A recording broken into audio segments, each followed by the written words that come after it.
او مولانا صاحب یو حدیث پیش کو، من عاد لی ولیا فقد آذنته بالحرب. نو مولانا صاحب دا من عاد لی نه دی بلکې دا من عادا لی ولیا دی. دا د مجرد باب نه دی بلکې دا د مزید باب دی. بل خبر دی وکړه د محبتو، نو صحیح لفظ چې کوم دی هغه محبت ته، محبت نه دی. ځکه الله رب عزت په 14 سپاره کې فرمایي والقیت علیک محبتا منی، دا محبت ته، دا محبت لفظ نه دی. بسم الله الرحمن الرحیم. عزتمندو تاسو د دې مولانا صاحب دا خبرې اورئ، د دې نه پس بیا ستاسو سره یو څو خبرې کوم. 1970 کې چې کله انتخاباتو مولانا مودودي رحمه الله په اجره کې اوسېدو. په اجره کې هغه مولانا صاحب د جمعیت العلماء اسلام نوم ویلې دی، نو چې د جمعیت العلماء اسلام بعضې ملګرو یو چل کړی. هغه وخت کې یو ډمه وه، نجمه نوم یې، نجمه ډمه وه.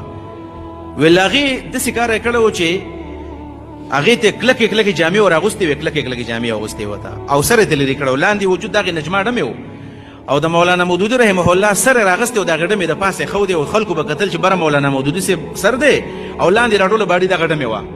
او ویل دی په اجره کې په دې لارو باندې لګولي وو، او مولانا مودودي به سهار ماښام په هغه لاره باندې تلو. زه چاسې ما اوس کتل که نه دې حالاتو ته، ماشې د علماو ته وکتل که نه، د یو عالم سر رالي هغه د سپي د پاسه کوي، او د سپي سر رالي د عالم د پاسه کوي.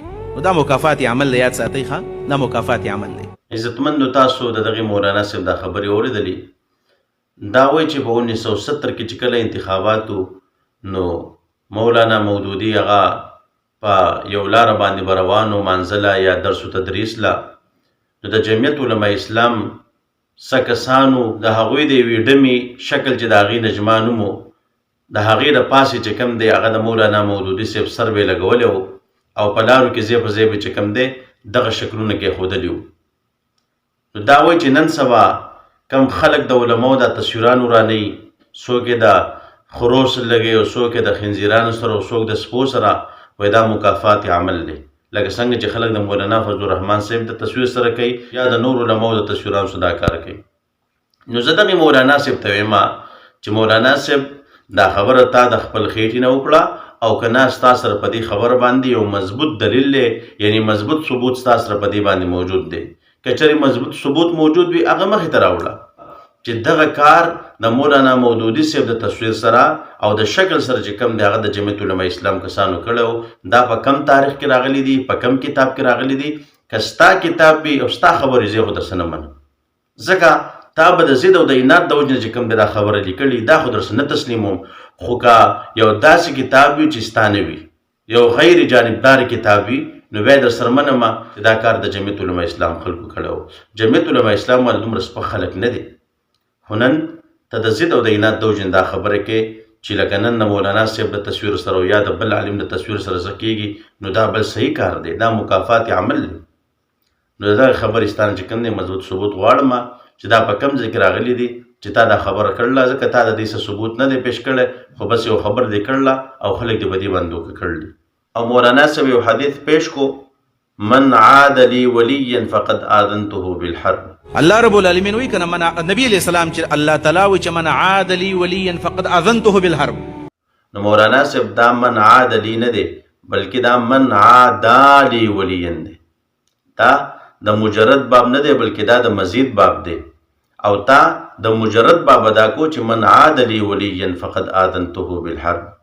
بل خبره دا ده چې د مجرد باب چې کوم دی ماده عین او دال لازم، او د دې مزید باب یعنی د باب مفاعله ماده چې کوم دی هغه عین دال واو راځي.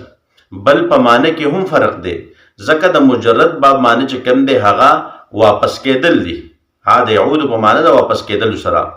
او دا باب مفاعله د دې معنی چې کوم دی راځي دشمنی کول، دشمن جوړېدل، دشمنی کول. نو د دې په معنی کې هم فرق دی، په ماده کې هم فرق دی، او په بابونو کې هم فرق دی. نو دا من عادا لی ولیا دی، من عاد لی ولیا نه دی. بل خبر دی وکړه د محبتو، د هر عالم قدر محبت به خامخ د یو کس سره، یعنی محبت د یو عالم سره او قدر به د هر عالم. نو صحیح لفظ چې کوم دی هغه محبت ته، محبت نه دی. ځکه الله رب عزت په 14 سپاره کې فرمایي والقیت علیک محبتا منی، دا محبت ته، دا محبت لفظ نه دی. الله رب عزت موږ نیک عمل توفیق راکړي. الله رب عزت موږ د خپل نافرمانۍ نه وساتي. وما علینا الا البلاغ.